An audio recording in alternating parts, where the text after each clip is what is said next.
प्रिय दर्शकों, एक बार फिर डी के मोटिवेशन यूट्यूब चैनल में आप सभी का स्वागत है। एक बतख ने बताया, चाहे कलेजा निकाल कर दे देना, ये 3 लोग कभी आपके नहीं हो सकते।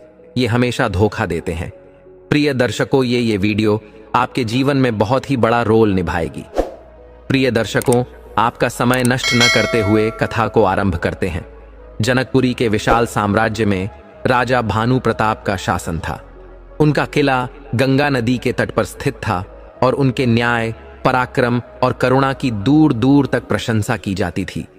उनकी रानी मीना सुंदरता और बुद्धिमत्ता की प्रतिमूर्ति थीं। रानी न केवल प्रजापालन में राजा की सहायता करती थीं, बल्कि अपने महल में आने वाले अतिथियों और याचकों का भी दिल से स्वागत करती थीं।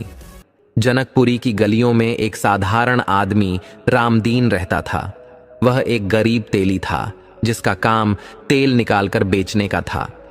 उसकी रोजी रोटी बड़ी मुश्किल से चलती थी, लेकिन वह ईमानदार और परिश्रमी था।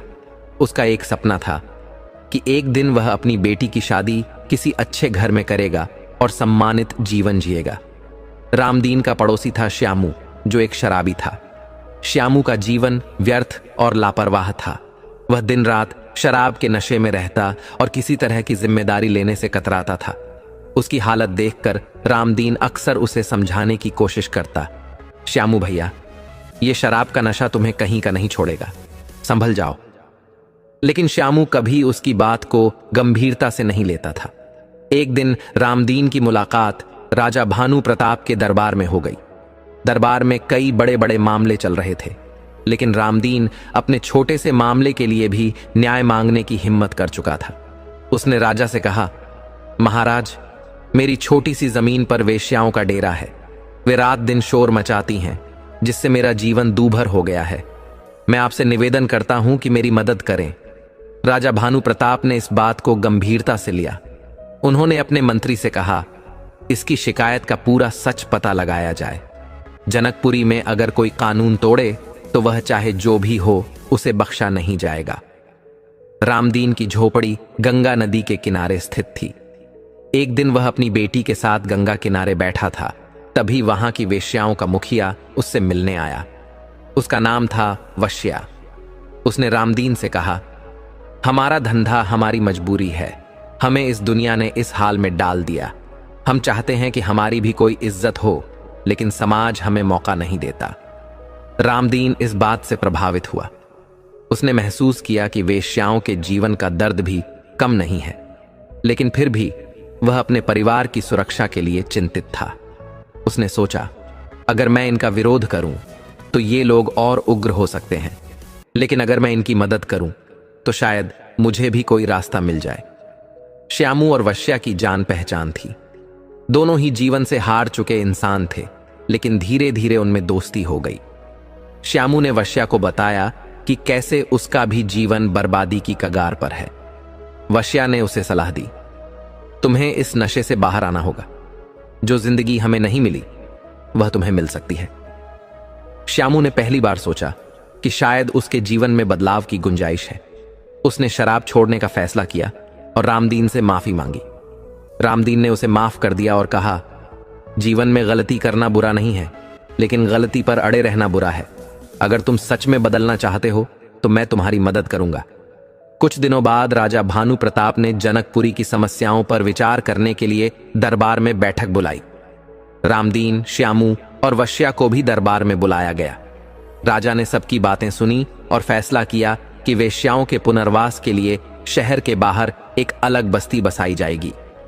राजा भानु प्रताप ने यह भी घोषणा की कि श्यामू जैसे लोगों के लिए काम के नए अवसर दिए जाएंगे ताकि वे अपना जीवन सुधार सकें। रामदीन को उसकी जमीन वापस मिल गई और श्यामू को एक तेल मिल में काम मिल गया। श्यामू ने अब शराब छोड़ दी थी और मेहनत से काम करने लगा था। रामदीन की बेटी की शादी भी एक अच्छे घर में तय हो गई। वश्या और उसकी साथी महिलाएं भी नए बस्ती में सम्मान के साथ रहने लगीं। राजा भानु प्रताप और रानी मीना ने जनकपुरी को न केवल एक समृद्ध राज्य, बल्कि एक न्यायपूर्ण समाज के रूप में स्थापित किया। गंगा नदी की लहरें जनकपुरी के इस बदलाव की गवाह बनी और पूरे राज्य में यह संदेश फैल गया कि अगर दिल से कोशिश की जाए तो जीवन में हर मुश्किल का हल निकाला जा सकता है। इस तरह जनकपुरी ने न केवल अपनी समस्याओं का समाधान किया, बल्कि अपने लोगों को नया जीवन भी दिया। लेकिन आगे चलकर एक घटना और घटती है जिसका जिक्र आगे है, तो चलिए कथा आरंभ करते हैं। लेकिन आगे बढ़ने से पहले आपको बता दें कि गरुड़ पुराण में कहा गया है कि कथा हो या सीख अगर बीच में छोड़ दिया जाता है तो वह पाप की श्रेणी में आता है। तो आपसे निवेदन है कि वीडियो को अंत तक पूरा देखिए, और अगर आप एक सनातनी हैं तो वीडियो को लाइक करके चैनल को सब्सक्राइब जरूर कर लें। तो चलिए कथा शुरू करते हैं। बहुत समय पहले की बात है। एक नगर में एक अत्यंत संपन्न और धर्मपरायण किसान रहता था। उस किसान के घर में ईश्वर की कृपा से 2 जुड़वां संतानों का जन्म हुआ, एक पुत्र और एक पुत्री। किसान ने पुत्र का नाम श्याम और पुत्री का नाम चित्रा रखा। समय बीतने के साथ दोनों संतानें युवा हो गईं और विवाह योग्य आयु को प्राप्त हो गईं। अब किसान को उनके विवाह की चिंता सताने लगी। एक दिन किसान किसी कार्यवश एक निकट के नगर में गया। वहां उसकी भेंट एक धर्मनिष्ठ व्यापारी से हुई। व्यापारी के सदाचारी पुत्र को देखकर किसान का मन प्रसन्न हो गया और उसने विचार किया कि यह पुत्र मेरी बेटी चित्रा के लिए उपयुक्त वर हो सकता है। घर लौटकर किसान ने यह बात अपनी पत्नी को बताई और फिर विधिपूर्वक चित्रा का विवाह उस व्यापारी के पुत्र से कर दिया। किसान ने पूरे मन से यथाशक्ति अपनी बेटी के विवाह में कोई कमी नहीं छोड़ी। चित्रा अपने पिता के आशीर्वाद के साथ विदा होकर अपने ससुराल चली गई। अब किसान अपने पुत्र श्याम के विवाह के विषय में चिंतित होने लगा। उसने सोचा, मेरी बेटी तो अपने ससुराल में सुखी हो गई है, अब मुझे श्याम का विवाह करके अपने कर्तव्यों से मुक्त होना चाहिए, ताकि शेष जीवन पत्नी और बहू के साथ शांति से व्यतीत कर सकूं। लेकिन हे नारद मुनि, भगवान शिव कहते हैं, ईश्वर की लीला बड़ी रहस्यमयी है। मनुष्य को यह झात नहीं कि कब ईश्वर किसी को धन संपत्ति से संपन्न कर दें और कब किसी के जीवन में दरिद्रता का द्वार खोल दें। उसी प्रकार एक दिन उस धनवान किसान पर भी विपत्ति आ पड़ी। वह एक गंभीर बीमारी से पीड़ित हो गया। उसका पुत्र श्याम बहुत ही धर्मपरायण और उदार हृदय का व्यक्ति था। अपने पिता की दयनीय स्थिति देखकर वह अत्यंत दुखी हो गया और उसने श्रेष्ठ वैद्यों से उपचार करवाने का प्रयास किया। पिता के लिए सर्वोत्तम औषधियों की व्यवस्था की, लेकिन कोई भी उपचार सफल नहीं हो रहा था। धीरे धीरे पिता की चिकित्सा में किसान की सारी संपत्ति समाप्त हो गई। अब श्याम और उसका परिवार निर्धन हो गया। अत्यधिक प्रयासों के बावजूद किसान की बीमारी में कोई सुधार नहीं हुआ। एक दिन किसान ने अपने पुत्र श्याम को अपने पास बुलाया और कहा, पुत्र, जब कोई कार्य मनुष्य के सामर्थ्य से परे हो जाए और उसके लिए कोई समाधान न मिले, तब उसे भगवान की शरण में छोड़ देना चाहिए। अब तू मेरी चिंता छोड़ और अपने भविष्य के विषय में सोचना आरंभ कर। मेरा यह शरीर तो एक दिन इस संसार को छोड़कर चला ही जाएगा। हे पुत्र, मैंने अपना जीवन संतोषपूर्वक जिया है और ईश्वर का आभार मानता हूं कि उन्होंने मुझे तुम्हारे जैसा योग्य पुत्र प्रदान किया। अब मेरी यात्रा पूर्ण होने वाली है, लेकिन तुम्हारे सामने पूरा जीवन पड़ा है। इसलिए हे पुत्र, मेरी चिंता त्यागो और अपना विवाह कर लो, ताकि तुम अपने जीवन की नई शुरुआत कर सको और अपनी गृहस्थी को धर्म और प्रेम से संवार सको। इस जीवन में हर प्राणी की आकांक्षाएं और कर्तव्य ईश्वर की लीला का ही भाग होते हैं। एक गरीब किसान श्याम, जो अपने पिता की अंतिम इच्छा पूरी करने का व्रत लेता है, हमें प्रेम और समर्पण का उदाहरण प्रस्तुत करता है। श्याम के वृद्ध पिता ने एक दिन कहा, पुत्र, मैं अपने जीते जी तेरी बहू को देखना चाहता हूं और तुझे सुखी देखना चाहता हूं। बस मेरी यही अंतिम इच्छा है। पिता के ये शब्द सुनकर श्याम गहरे विचार में डूब गया। उसके पास अब कोई साधन शेष नहीं था, क्योंकि पिता के इलाज में उसकी सारी जमा पूंजी समाप्त हो चुकी थी। फिर भी श्याम ने विनम्रता से उत्तर दिया, हे पिताजी, यदि मेरी शादी से आपको प्रसन्नता मिलेगी तो जैसा आपको उचित लगे वैसा ही कीजिए। श्याम के पिता ने अपने पुत्र का विवाह एक गरीब घर की धर्मपरायण कन्या से करवा दिया। श्याम की पत्नी दिव्यानी अत्यंत संस्कारी और सहनशील थी। वह अपना पराया भेद न जानती थी और हर स्थिति में पति का साथ देती थी। कुछ समय पश्चात श्याम के पिता का देहांत हो गया। श्याम ने अपने पिता का अंतिम संस्कार पूरे विधि विधान से संपन्न किया। पिता की चिकित्सा और अंतिम संस्कार में शेष बची हुई सारी पूंजी भी समाप्त हो गई। अब श्याम और दिव्यानी को अत्यंत कठिन परिस्थितियों का सामना करना पड़ा। वे दोनों गांव के बाहर एक झोपड़ी बनाकर रहने लगे। श्याम दिन रात परिश्रम करके दूसरों के खेतों में मजदूरी करने लगा ताकि जीवनयापन कर सके। इधर जब श्याम की बहन चित्रा, जिसका विवाह एक धनी व्यापारी के घर में हुआ था, को पिता के निधन और भाई की दयनीय स्थिति का पता चला तो उसका मन बदल गया। धन संपत्ति के अभाव में चित्रा ने अपने भाई से दूरी बना ली। भोलेनाथ कहते हैं, हे नारद, कलयुग में मनुष्य अक्सर धन के लोभ में अपनों से विमुख हो जाता है। चित्रा को अब यह भय सताने लगा कि यदि उसका गरीब भाई ससुराल में आया तो लोग उसका उपहास करेंगे और उसकी प्रतिष्ठा पर आंच आएगी। इस भय से उसने अपने भाई से संबंध तोड़ लिया। वह न पिता की 13वीं पर आई, न भाई का हालचाल लिया और न ही उसे कभी अपने घर बुलाया। जब श्याम को बहन चित्रा के इस व्यवहार का पता चला तो उसका हृदय दुख से भर गया, लेकिन उसने ईश्वर की लीला मानकर इस परिस्थिति को स्वीकार कर लिया और फिर कभी बहन के ससुराल नहीं गया। इधर चित्रा अपने ससुराल में ऐश्वर्यपूर्ण जीवन जी रही थी, जबकि श्याम अपनी पत्नी के साथ झोपड़ी में कठिन परिश्रम से अपना जीवन गुजार रहा था। समय बीतते बीतते वर्षों गुजर गए। श्याम और दिव्यानी को एक पुत्र रत्न की प्राप्ति हुई, जो कब 15 वर्ष का हो गया उन्हें पता ही नहीं चला। इधर चित्रा के भी बच्चे बड़े हो चुके थे। एक दिन चित्रा के पुत्र का विवाह तय हुआ, लेकिन उसने श्याम को आमंत्रण नहीं भेजा। जब श्याम को अपनी बहन के पुत्र के विवाह का समाचार मिला तो वह प्रसन्नता से भर उठा। वह भागते हुए अपनी पत्नी दिव्यानी के पास गया और बोला, हे प्रिय, मेरी बहन के पुत्र का विवाह तय हो गया है, हमें अवश्य वहां चलना चाहिए। दिव्यानी, जो प्रेम और अपनत्व से भरी हुई थी, यह समाचार सुनकर अत्यंत प्रसन्न हुई और बोली, हे स्वामी, यह तो बहुत ही शुभ समाचार है, हमें अवश्य अपनी ननद के घर चलना चाहिए। भोलेनाथ कहते हैं, हे देवर्षि नारद, मनुष्य का जीवन संबंधों की मिठास और कर्तव्यों की कसौटी पर आधारित होता है। देखो, इस कथा में श्याम और चित्रा के बीच का संबंध कैसी कठिनाइयों से गुजरता है, लेकिन प्रेम की डोर कभी टूटती नहीं। जब श्याम को अपनी बहन चित्रा के पुत्र के विवाह का समाचार मिला तो वह प्रसन्न होकर पत्नी दिव्यानी से बोला, हे प्रिय, मेरी प्यारी बहन के बेटे का विवाह तय हो गया है, चलो हम भी उसमें सम्मिलित हों और उसे आशीर्वाद दें। दिव्यानी ने कहा, हे स्वामी, यह तो बहुत शुभ समाचार है, परंतु पहले यह बताओ, क्या हमारी ननद ने हमें विवाह का निमंत्रण भेजा है? श्याम कुछ पल चुप रहा और फिर बोला, प्रिय, निमंत्रण तो नहीं आया, लेकिन हमें खबर मिली है। क्या यह आवश्यक है कि हम अपने भांजे की शादी में जाने के लिए निमंत्रण का इंतजार करें? वह भी तो हमारी ही बहन का बेटा है। दिव्यानी ने गंभीरता से उत्तर दिया, हे स्वामी, आपकी बात सही है, लेकिन बिना निमंत्रण के जाना उचित नहीं है। आप जाएं, लेकिन मुझे माफ कीजिए, मैं बिना न्योते के वहां नहीं जाऊंगी।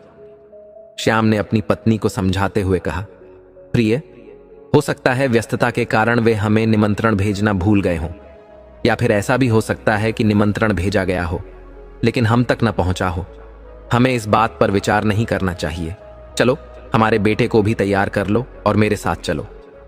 दिव्यानी ने अपने पति को शांत स्वर में कहा, यदि आप जाना चाहते हैं तो जाइए, लेकिन मैं बिना निमंत्रण के नहीं जाऊंगी। श्याम ने दुखी मन से कहा, ठीक है प्रिय, यदि तुम्हारी यही इच्छा है तो मैं अकेला ही चला जाऊंगा। अगर मैं अपनी बहन के ससुराल नहीं गया तो लोग कहेंगे कि खर्चा बचाने के लिए मैं नहीं आया। श्याम अब पूरी विनम्रता और समर्पण के भाव से यात्रा की तैयारी करता है। उसके पास इतने भी पैसे नहीं थे कि अच्छे वस्त्र या उपहार खरीद सके, इसलिए उसने एक मित्र से उधार लेकर अपनी बहन और बहनोई के लिए कपड़े खरीदे। सुबह होते ही श्याम पैदल यात्रा पर निकल पड़ा और शाम होते होते वह चित्रा के ससुराल पहुंचा। थका हारा श्याम दरवाजे के पास खड़ा होकर बहन के दर्शन की प्रतीक्षा करने लगा। उसी समय चित्रा की जेठानी ने श्याम को देखा और पहचान लिया। वह तुरंत चित्रा के पास जाकर बोली, बहन चित्रा, तुम्हारा भाई द्वार पर खड़ा है। चित्रा ने चिंतित होकर पूछा, दीदी, क्या तुमने देखा कि मेरा भाई किस स्थिति में आया है और उसने कैसे कपड़े पहने हैं? जेठानी ने उत्तर दिया, तुम्हारा भाई फटे पुराने वस्त्रों में है और दरवाजे पर खड़ा तुम्हारा इंतजार कर रहा है। यह सुनकर चित्रा को क्रोध आ गया। वह सभी की नजरों से बचते हुए दरवाजे पर पहुंची और श्याम को देखकर बोली, भैया, तुम यहां इस दशा में क्यों आए? कम से कम अपनी और मेरी इज्जत का तो ध्यान रखा होता। श्याम ने बहन की बातें सुनकर विनम्रतापूर्वक उत्तर दिया, बहना, मैंने सुना कि मेरे भांजे का विवाह हो रहा है, तो सोचा तुम्हारे घर आकर आशीर्वाद दूं। मैंने तुम्हारे और तुम्हारे पुत्र के लिए नए कपड़े भी लाए हैं। मुझे लगा कि यदि मैं नहीं आया तो लोग तुम्हें ताने देंगे कि तुम्हारा भाई विवाह में नहीं आया। इसी कारण चाहे जैसे भी हो, मैं तुम्हारे पास आया हूं। चित्रा ने दुखी होकर कहा, भैया, इस तरह बगैर न्योते के और फटे वस्त्रों में आना उचित नहीं था। यह मेरे लिए लज्जा की बात है। तुम्हें कम से कम मेरी प्रतिष्ठा का तो ध्यान रखना चाहिए था। हे देवर्षि नारद, भगवान भोलेनाथ कहते हैं, देखो, यह कथा जीवन में प्रेम, त्याग और ईश्वर पर अडिग विश्वास का महत्व दर्शाती है। संसार की उपेक्षा और कठिनाइयों में भी भक्तों का विश्वास कभी टूटता नहीं। यही विश्वास अंततः उन्हें ईश्वर की कृपा का पात्र बनाता है। जब चित्रा ने अपने भाई श्याम से कटु शब्द कहे, तुम्हारी तो कोई इज्जत नहीं, पर कम से कम मेरी प्रतिष्ठा का तो ध्यान रखा होता। मेरा विवाह एक ऊंचे कुल में हुआ है, ऐसे फटे हाल वस्त्रों में तुम्हें यहां नहीं आना चाहिए था। तब श्याम का हृदय छलनी हो गया। यह सुनकर वह अपनी बहन के चरणों में गिरकर कहने लगा, हे बहन, मुझे क्षमा कर दो। मेरा उद्देश्य तुम्हारी प्रतिष्ठा को ठेस पहुंचाना नहीं था। मैं तो तुम्हें ताने सुनने से बचाने के लिए आया हूं और तुम्हारे लिए प्रेम पूर्वक ये वस्त्र भी लाया हूं। यदि मुझे पहले ही यह मालूम होता कि मेरे आने से तुम्हें इतनी पीड़ा होगी तो मैं कभी यहां नहीं आता। चित्रा ने अपने क्रोध को काबू में रखते हुए कहा, अब तुम आ ही गए हो तो मेरी एक बात ध्यान से सुन लो। शादी के समारोह के दौरान तुम इस कमरे से बाहर मत निकलना। मैं नहीं चाहती कि कोई तुम्हें देखकर यह कहे कि चित्रा का भाई भिखारी है। जब भोजन तैयार हो जाएगा तो मैं तुम्हें थाली इसी कमरे में दे दूंगी और तुम पीछे के दरवाजे से चुपचाप अपने गांव लौट जाना। श्याम ने सिर झुकाकर कहा, ठीक है बहन, जैसा तुम कहती हो वैसा ही करूंगा, परंतु मेरी एक विनती है। मैं तुम्हारे और जीजा जी के लिए जो वस्त्र लाया हूं, कृपया उन्हें रख लो। मैंने इन्हें बड़े प्रेम से तुम्हारे लिए लाया है। चित्रा ने कपड़े ले लिए और कमरे से बाहर निकलते हुए बाहर से दरवाजे की कुंडी लगा दी ताकि श्याम बाहर ना आ सके। भोलेनाथ कहते हैं, हे नारद, श्याम कमरे में बैठा अपनी बहन के लौटने का इंतजार कर रहा था, यह सोचते हुए कि आज उसे बहन के घर का स्वादिष्ट भोजन मिलेगा। लेकिन उसे क्या पता था कि उसकी बहन उसे भूल चुकी थी। व्यस्तता में खोई वह भाई के लिए भोजन लाना भूल गई। इस तरह 2 दिन बीत गए और श्याम भूख प्यास से तड़पने लगा। वह कमजोर होकर बेहोश होने की कगार पर था, परंतु अपनी पत्नी और बच्चों की चिंता उसे व्याकुल कर रही थी। वह सोचता रहा, यदि मैं यहां मर गया तो मेरी पत्नी और बच्चे कैसे जीवित रहेंगे। इसी बीच चित्रा की जेठानी किसी काम से उस कमरे के पास से गुजरी। जब उसने दरवाजे से पीटने की आवाज सुनी तो चौंक कर दरवाजा खोला। श्याम को अंदर देखकर उसने पूछा, भाई, तुम इस कमरे में कैसे बंद हो गए?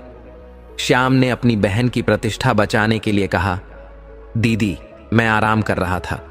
किसी ने गलती से कुंडी लगा दी और मैं अंदर बंद हो गया। यदि आप न आती तो मैं आज भूख प्यास से मर जाता।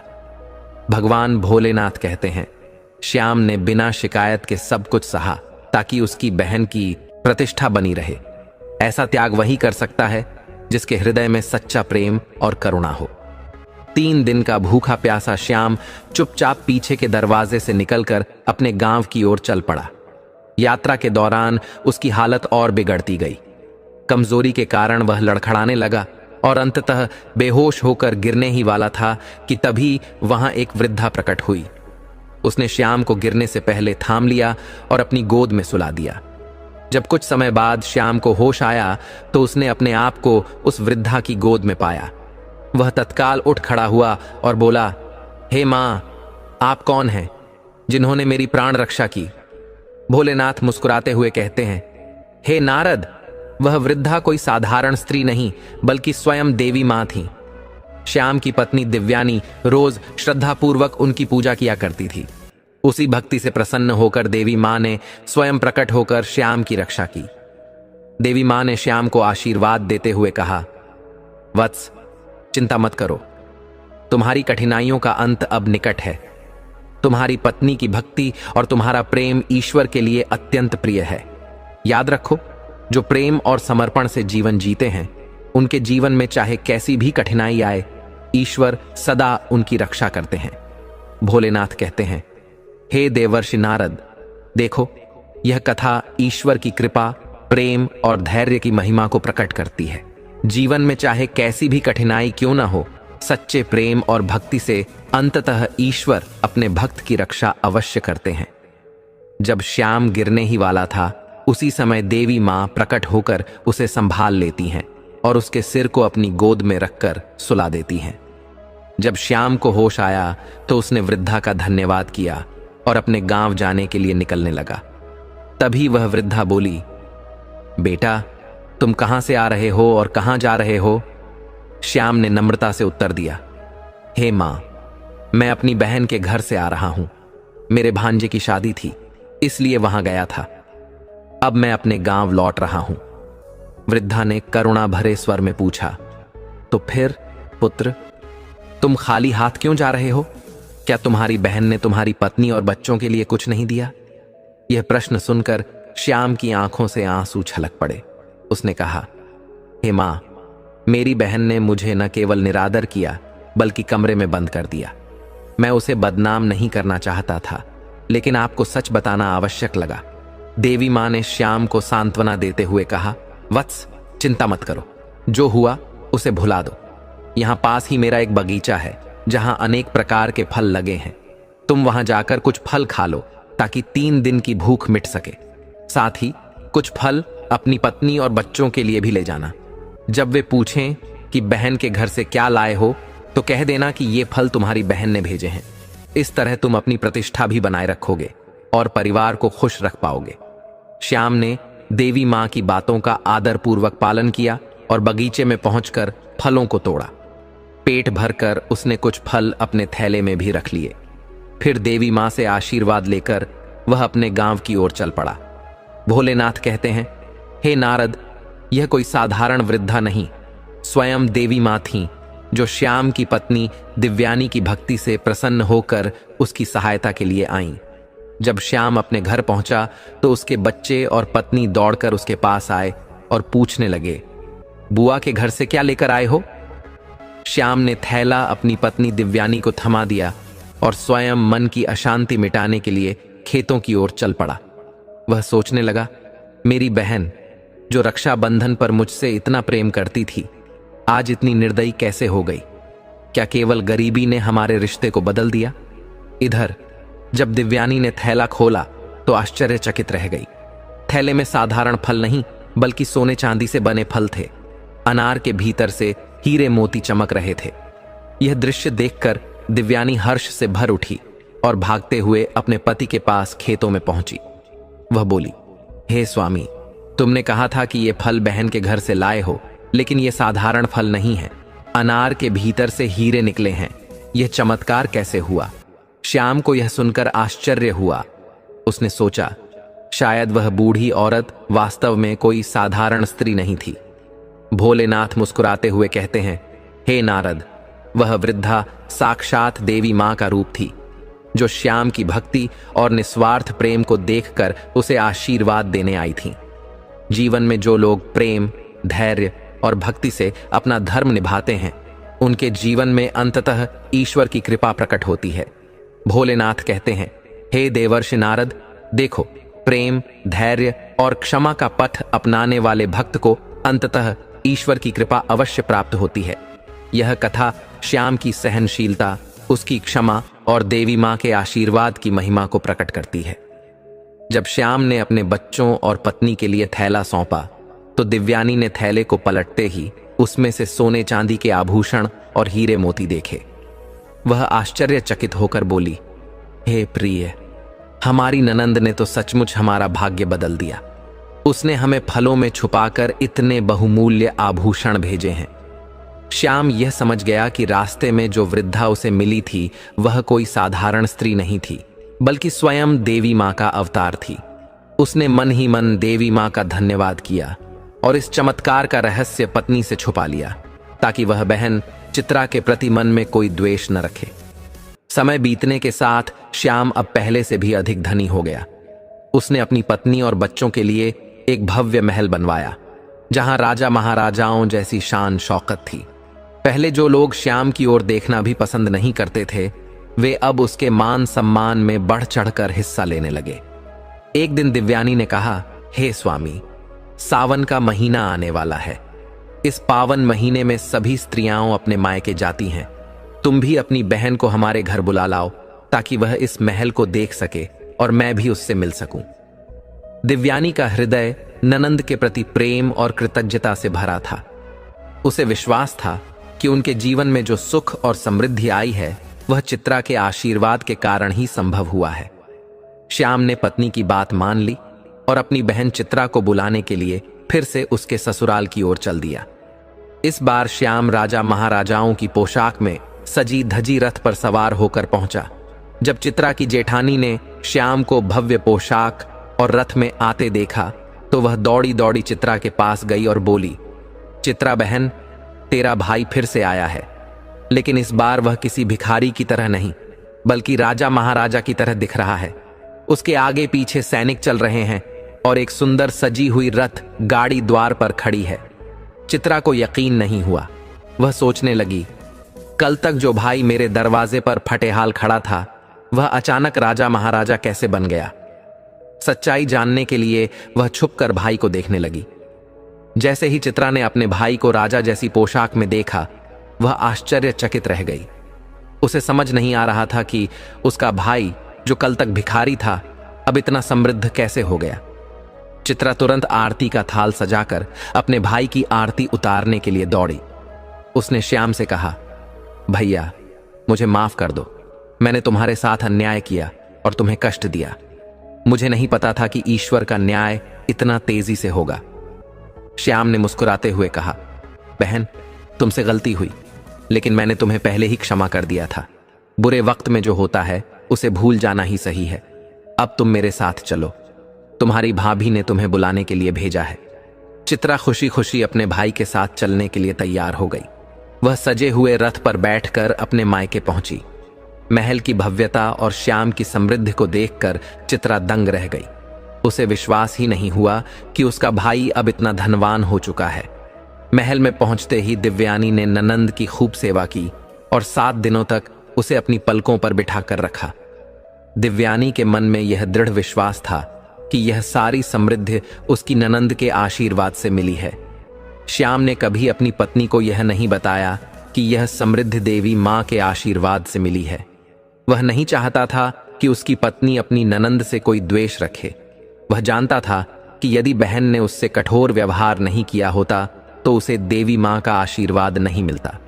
भगवान भोलेनाथ कहते हैं, हे देवर्षि नारद, यह कथा प्रेम, क्षमा और जीवन में अहंकार से मुक्ति का अद्भुत उदाहरण है। समय के साथ चाहे रिश्तों में दरार आ भी जाए, लेकिन प्रेम और ईश्वर की कृपा सब कुछ ठीक कर देती है। जब श्याम की बहन चित्रा अपने ससुराल लौटने को तैयार हुई तो श्याम की पत्नी दिव्यानी ने अपने पति से कहा, हे स्वामी, कल तुम्हारी बहन विदा होकर अपने घर जाएगी। कृपया बाजार जाकर उसके लिए कोई सुंदर उपहार ले आओ, ताकि वह हमसे प्रसन्न होकर जाए। श्याम ने पत्नी की बात मानकर बाजार की ओर प्रस्थान किया।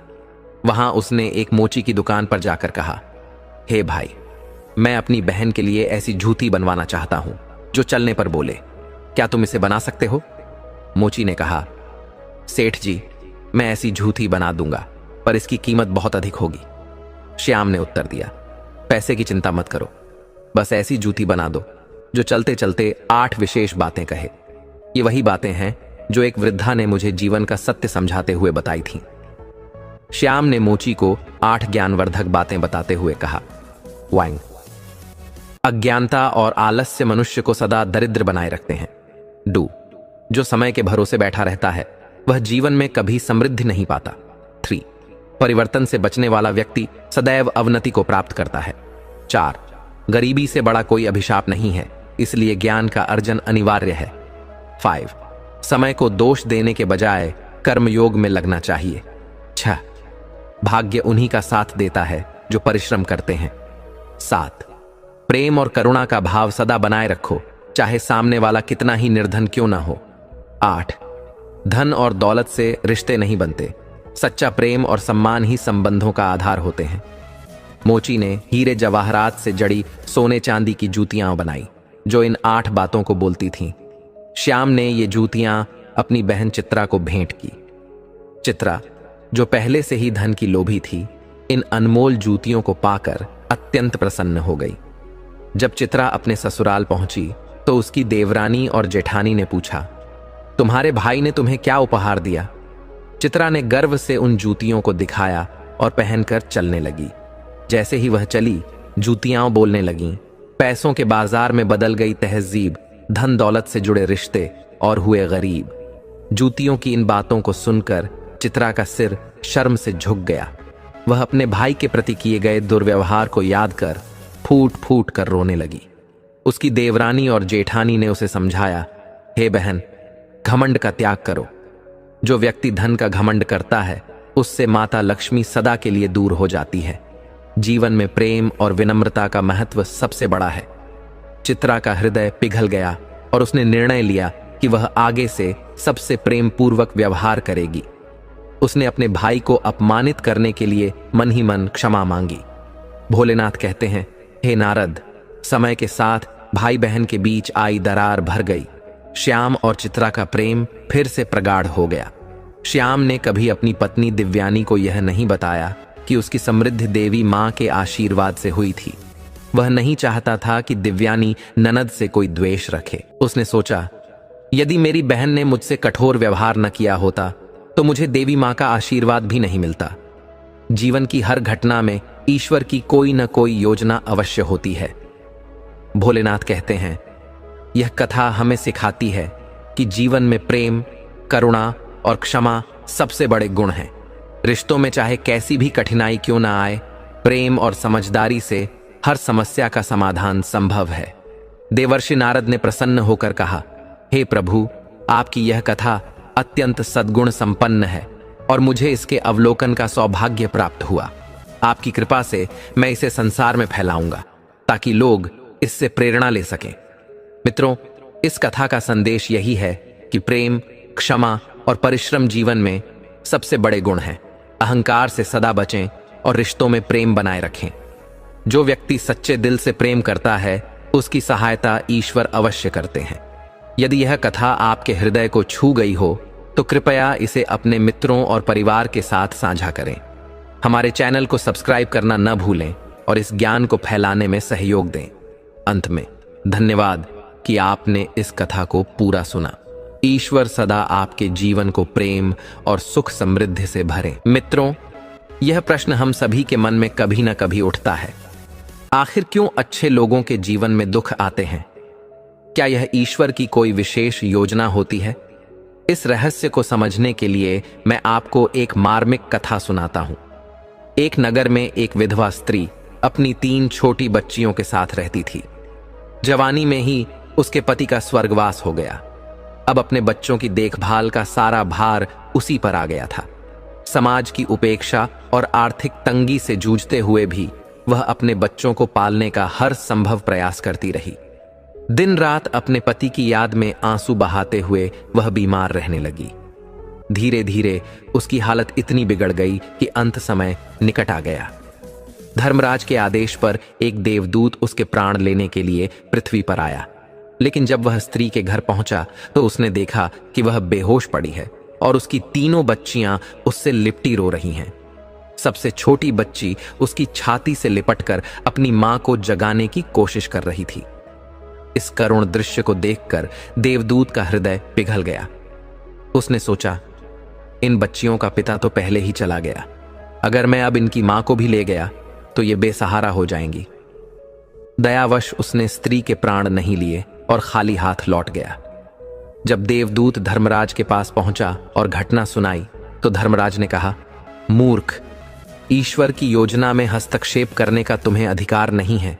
हर जीव का समय तय है। तुमने नियमों का उल्लंघन किया है, इसलिए तुम्हें इस पाप का प्रायश्चित करना होगा। तुम्हें पृथ्वी पर मनुष्य का जन्म लेना होगा और 3 बार खिलखिलाकर हंसने के बाद ही तुम्हारा उद्धार होगा। देवदूत निर्वस्त्र अवस्था में एक सड़क किनारे पड़ा था। तभी वहां से एक मोची गुजरा जो अपने बच्चों के लिए कपड़े लेने जा रहा था, लेकिन ठंड में ठिठुरते देवदूत को देखकर मोची को उस पर दया आ गई। उसने अपने बच्चों के कपड़ों के पैसे से देवदूत के लिए कपड़े और कंबल खरीदे और उसे अपने घर ले आया। मोची की पत्नी ने जब यह देखा तो वह क्रोधित हो उठी। वह अपने पति से लड़ने लगी कि उसने बच्चों के कपड़ों के पैसे किसी अजनबी पर क्यों खर्च कर दिए। यह देखकर देवदूत पहली बार खिलखिलाकर हंसा। कुछ समय बाद मोची की दुकान पर राजा का सैनिक आया और एक कीमती चमड़ा देकर जूते बनाने का आदेश दिया। मोची ने देवदूत से कहा, इस चमड़े से जूते ही बनाना, गलती से भी चप्पल मत बनाना। लेकिन देवदूत ने जानबूझकर चप्पल ही बना दी। यह देखकर मोची बहुत डर गया और गुस्से में देवदूत को मारने दौड़ा। तभी राजा का सैनिक वापस आया और कहा, राजा का देहांत हो गया है। हमारे यहाँ यह प्रथा है कि मृत व्यक्ति को चमड़े की चप्पल पहनाकर अंतिम यात्रा में ले जाया जाता है। यह सुनकर मोची को बड़ी राहत मिली और देवदूत ने दूसरी बार खिलखिलाकर हंसा। कुछ समय बाद 3 युवतियां एक वृद्धा के साथ मोची की दुकान पर जूते का नाप देने आईं। देवदूत ने पहचान लिया कि ये वही बच्चियां हैं जिनकी मां को उसने दया करके नहीं मारा था। वृद्धा ने बताया, इन बच्चियों की मां बचपन में ही चल बसी थी, लेकिन मैंने इन्हें पाला पोसा और अब ये अच्छे घरों में विवाह करने जा रही हैं। यह सुनकर देवदूत ने तीसरी बार खिलखिलाकर हंसा और मन ही मन सोचा, यदि उस समय इनकी मां को न मारा होता तो ये बच्चियां वो गरीबी और कष्ट में जीवन बिताती, लेकिन अब ये संपन्न जीवन जी रही हैं। परमात्मा जो भी करता है हमारे भले के लिए ही करता है। तीसरी हंसी के बाद देवदूत का श्राप समाप्त हो गया और वह धर्मराज के लोक में लौट गया। उसने मोची से कहा, मित्र, हमें हर घटना को ईश्वर की इच्छा मानकर स्वीकार करना चाहिए। हम वर्तमान के दुखों को देखकर विचलित हो जाते हैं, लेकिन ईश्वर का हर कार्य हमारे भले के लिए होता है। अच्छे लोग इसीलिए दुख सहते हैं ताकि उनके जीवन में बाद में अच्छा हो सके और वे परमात्मा से जुड़े रहें। मित्रों, यह कहानी हमें सिखाती है कि जीवन के दुखों को ईश्वर की योजना का हिस्सा मानकर स्वीकार करना चाहिए। जो हमें वर्तमान में कष्टदायक लगता है वही भविष्य में हमारे लिए आशीर्वाद बन सकता है। आपको यह कथा कैसी लगी? अपने विचार कमेंट में जरूर साझा करें। प्रिय दर्शकों, इन 3 लक्षणों वाली स्त्रियों से हमेशा दूर रहना नहीं, घर परिवार सबका नाश हो जाएगा। प्रिय दर्शकों, पुराने समय में कई राजाओं की कहानियां हमें जीवन के महत्वपूर्ण पाठ सिखाती हैं। इनमें से एक अत्यंत शिक्षाप्रद कथा है राजा धर्मपाल की। यह कथा इस गूढ़ सत्य पर आधारित है कि कुछ प्रकार के स्वभाव और गुणों वाली स्त्रियों से हमेशा दूर रहना चाहिए, नहीं तो न केवल घर परिवार बल्कि पूरे जीवन का संतुलन नष्ट हो सकता है। आज हम इस कहानी को विस्तार से समझेंगे और जानेंगे कि कैसे 3 प्रकार के विषैले स्वभाव वाले व्यक्तियों ने राजा धर्मपाल के जीवन में संकट लाया और फिर उसे यह सिखाया कि ऐसे व्यक्तियों से दूरी बनाए रखना ही श्रेष्ठ है। धर्मपाल एक प्रसिद्ध और न्यायप्रिय राजा था।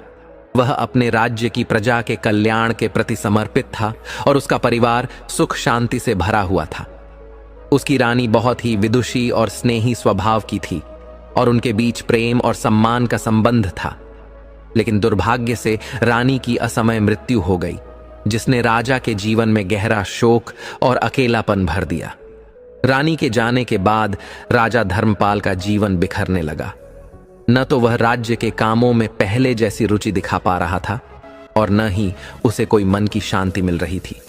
वह दिन रात अपनी पत्नी की यादों में डूबा रहता, जिससे न केवल उसका स्वास्थ्य बिगड़ने लगा बल्कि राज्य के प्रशासन में भी ढिलाई आने लगी। दरबारियों ने यह स्थिति देखकर राजा से निवेदन किया, महाराज, आपको इस दुख से बाहर आना चाहिए। जीवन में आगे बढ़ने के लिए आपको एक नई शुरुआत करनी होगी।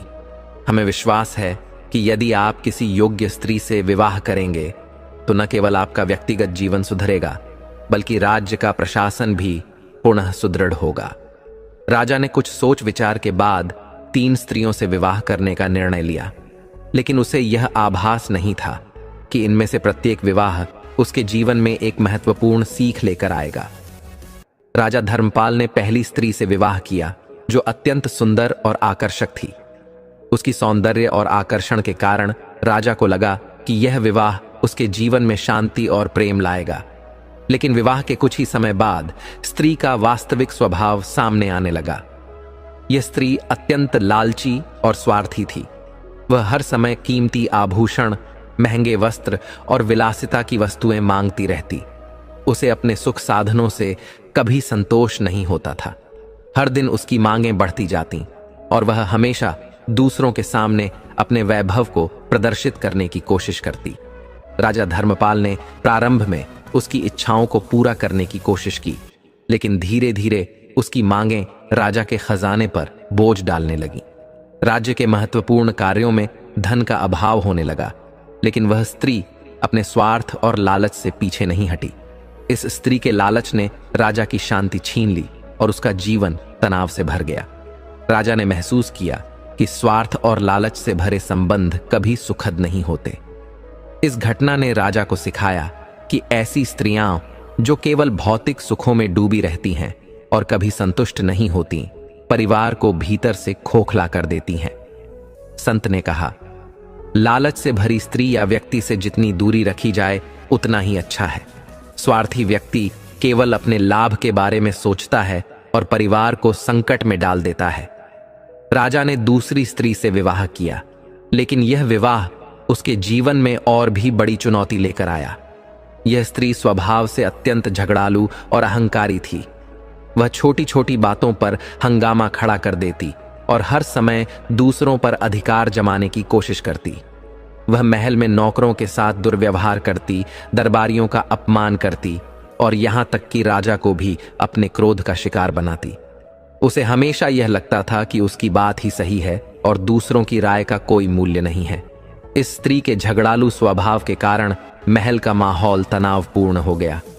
राजा का मन राज्य के कामों से भी हटने लगा, क्योंकि उसका घर अशांति का गढ़ बन चुका था। राजा को धीरे धीरे यह एहसास होने लगा कि अहंकार और क्रोध से भरे रिश्ते कभी भी सुखद नहीं हो सकते। संत ने कहा, झगड़ालू और अहंकारी व्यक्ति से दूरी बनाना ही श्रेष्ठ है। ऐसे लोग परिवार में तनाव और अशांति पैदा करते हैं और रिश्तों को कमजोर कर देते हैं। राजा ने तीसरी स्त्री से विवाह किया, जो प्रारंभ में बहुत सौम्य और स्नेही लगती थी, लेकिन समय के साथ उसकी असलियत सामने आने लगी। वह स्त्री न केवल राजा के प्रति अविश्वासी थी, बल्कि अन्य पुरुषों के साथ संबंध बनाने लगी। महल में उसके छल और धोखे की चर्चा फैलने लगी। राजा का विश्वास पूरी तरह टूट गया और उसकी प्रतिष्ठा को भी ठेस पहुंची।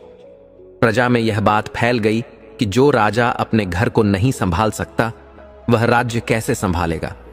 इस घटना ने राजा धर्मपाल को गहरी निराशा में डाल दिया। संत ने कहा, अविश्वासी और छलपूर्ण व्यक्ति रिश्तों की नींव को नष्ट कर देता है। विश्वास के बिना कोई भी संबंध टिक नहीं सकता। ऐसे लोगों से दूर रहना ही बेहतर है, अन्यथा पूरा जीवन बर्बाद हो सकता है। इन 3 विवाहों के बाद राजा धर्मपाल ने गहन आत्ममंथन किया और यह निश्चय किया कि अब वह किसी भी संबंध में प्रवेश करने से पहले व्यक्ति के स्वभाव और गुणों को ध्यान से देखेगा। उसने यह भी समझा कि रिश्तों में केवल आकर्षण और बाहरी सुंदरता का कोई महत्व नहीं है, यदि वह संबंध विश्वास, प्रेम और आपसी समझ पर आधारित न हो।